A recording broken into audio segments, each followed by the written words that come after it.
मुझे टिकट दिया।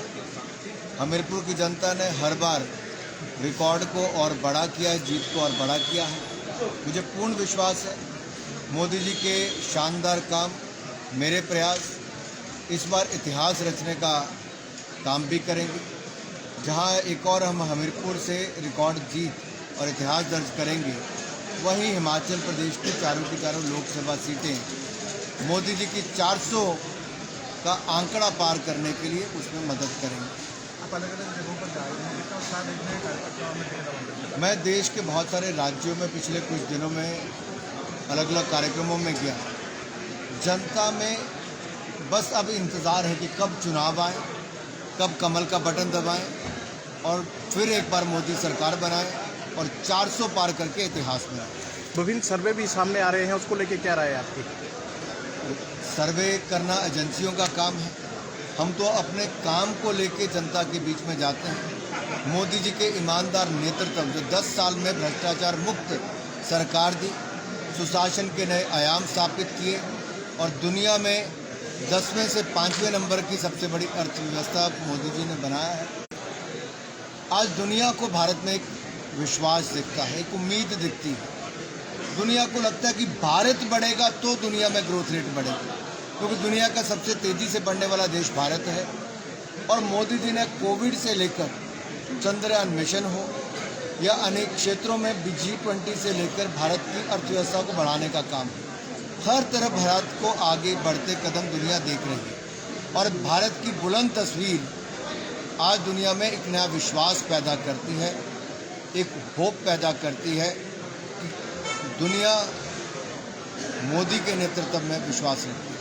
4 सीटें प्रदेश की हैं, 2 अनाउंस कर दी गई हैं, 2 के लिए कब तक जो है इंतजार करना पड़ेगा? और प्रदेश में कांग्रेस की सरकार भी है, ऐसे में भाजपा जो अपना 2019 का प्रदर्शन है उसे दोहरा पाएगी?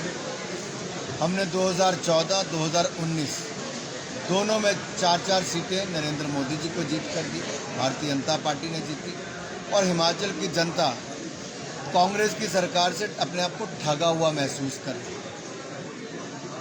कोई वायदे पूरे नहीं हुए, जनता तो त्रस्त थी, सरकार मस्त थी, लेकिन अब इनके अपने विधायक भी तंग और दुखी होकर बाहर चले गए और जनता ने भी मन बना लिया है कि फिर एक बार भारतीय जनता पार्टी का समर्थन करेंगे और मोदी जी को चारों की चारों सीटें जिताएंगे।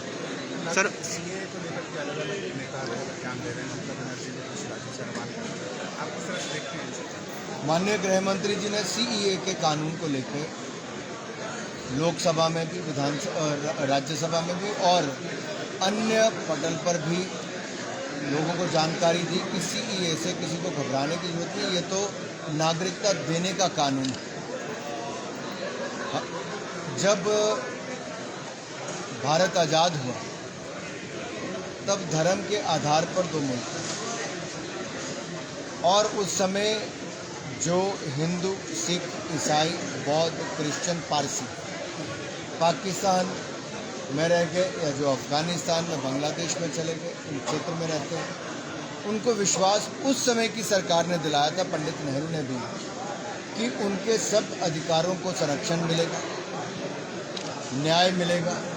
लेकिन पिछले कई वर्षों में देखा गया महिलाओं के साथ और इन अल्पसंख्यकों के साथ जो उन देशों में है, उनके साथ अत्याचार होता है, उत्पीड़न होता है। बेटियों को मजबूरन छोटी उम्र में शादी और निकाह करने के लिए मजबूर किया जाता है, लोगों के साथ धर्म परिवर्तन करने के लिए मजबूर किया जाता है। आखिरकार वो हिंदू, सिख, ईसाई, पारसी, बौद्ध, जैन ये कहाँ जाएंगे? मोदी सरकार ने उनको नागरिकता देने के लिए कानून बनाया कि अगर कोई प्रताड़ित होता है तो भारत उनको नागरिकता दे। लेकिन कुछ लोग इसको लेकर एक गुमराह करने का काम कर रहे हैं, भ्रम पैदा कर रहे हैं। मैं पूछता हूँ ऐसे नेताओं से, विपक्ष के, कि उन लोगों का क्या कसूर है जो पिछले 20-25 सालों से, कोई 30 साल से, कोई 50 साल से इस देश में रह रहा है, उनकी दूसरी पीढ़ी आगे, उनको अधिकार नहीं मिलते।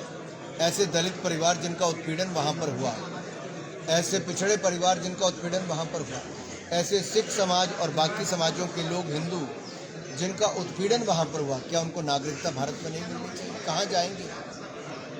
उनको न्याय देने का काम मोदी सरकार ने किया।